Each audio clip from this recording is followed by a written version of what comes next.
Monsieur le Président, mes chers collègues, vous serez d'accord avec moi pour dire que cette délibération ne nous rajeunit pas.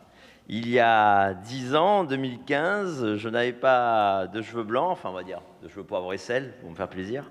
Et à votre place siégeait un certain Christian Estrosi, en effet, vous l'avez rappelé. Il y a 10 ans, vous étiez déjà élu à la faveur du désistement de la gauche, qui nous a refait le même coup en 2021 et qui le refera peut-être en 2028 ou dans le sens inverse ou sous d'autres configurations. Avant de rentrer dans le dur de la délibération, je voudrais faire des remerciements. Et oui, ça n'arrive pas tous les jours, c'est l'esprit de Noël, ça revient chaque année, c'est comme ça. Vous remercier, vous et votre majorité, comme tous les élus de mon groupe, pour la qualité de nos débats, des arguments, des échanges, qui, je dois bien l'avouer, me reposent par rapport à une Assemblée nationale sous Mistral constant. Merci à tous pour ces 10 ans de travaux et d'échanges.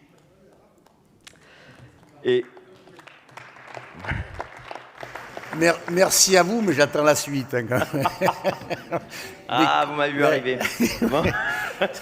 Les coups vont tomber. Allez, à la suite. Mais non. Et maintenant, c'est en effet le moment où un petit peu fâché. En lisant ces quelques pages d'auto-congratulation, je dois vous faire remarquer que vous oubliez les 3 premières années, 2015 à 2017, sans doute parce que c'était un autre que vous. Moi, j'ai repris votre programme de 2021 en me remémorant vos promesses. J'avoue ne pas avoir été déçu. Vous proposiez l'interdiction de gare pour tous les délinquants. Non seulement ce n'est pas fait, mais en plus ce n'est pas dans votre compétence. Ensuite, il devait y avoir des drones pour surveiller les voies ferrées et les gares. On les attend toujours. Aussi, les cars devaient être sécurisés par des réservistes de la gendarmerie. Rien que ça, je vous le donne en mille, ce n'est pas fait non plus. Et je passe sur la peine de perpétuité incompressible pour les assassins des membres de forces de l'ordre. Ça non plus, c'était évidemment que de la com, que de la politique, puisque ce n'était pas de vos compétences. Vous nous reprochez de parler d'autres sujets que les sujets régionaux. Manifestement, dans votre programme, vous avez abusé et encore abusé de mesures nationales qui n'étaient pas de la compétence de la région. Ce qui est dommage, c'est qu'en tant que membre du bureau exécutif de Renaissance, vous auriez pu proposer ces mesures, mais là encore, ça n'a pas été fait. Sans doute un manque de temps ou de représentants. 10 ans de macronisme, ce n'est pas assez pour vous. Dans la série des réalisations à la traîne, le lycée du Luc, qui va arriver péniblement. J'ose espérer que si jamais nous sommes amenés à gagner la ville de nouveau, vous n'allez pas arrêter le projet cette fois-ci. Ensuite, il y a eu Lambesc en 2023 où le maire a appris par la presse que le lycée n'était plus au programme, 2 ans après avoir été annoncé. Et le projet du lycée de Fayence, qui a eu le droit à sa première pierre 2 fois, réclamé depuis 20 ans, là encore, ce n'est toujours pas fait.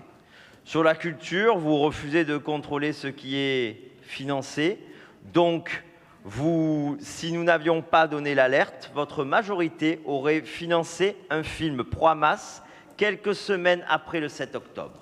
Et puis, il y a les millions d'euros donnés à des films au synopsis détonnant, La fabrique de la domination masculine, L'Afrique sauva la France. On va retrouver Maurice, un homme au genre fluide, et une tonne de films sur les dealers, les clandestins, les mineurs clandestins, et j'en passe. Quelle est loin la droite des valeurs.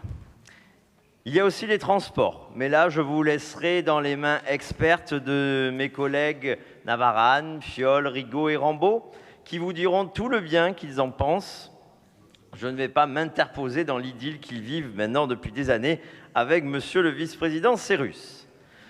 Après ces 10 ans, c'est aussi la fameuse COP d'avance. Vous êtes comme les nouveaux convertis, devenus des apôtres du tout vert, à tel point que la moindre rénovation, la moindre pierre est repeinte en vert. Alors, puisque c'est bientôt Noël, j'ai cherché une citation pour vous.